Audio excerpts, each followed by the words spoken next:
Paano nga ba nakapag-fund manage itong bagong tropa natin from Mexico?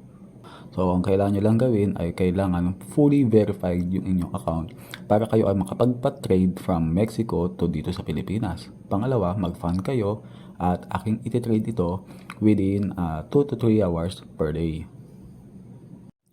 So, magkano ba yung minimum capital para makapag-start sa trading? So, dito, yung ating tropa dito from Mexico ay nag-fund ng 20 USD lang ngayong araw na to. So, panoorin ninyo, tignan nyo kung gaano kalaki yung profit nito pwede makuha nito sa loob ng isang araw.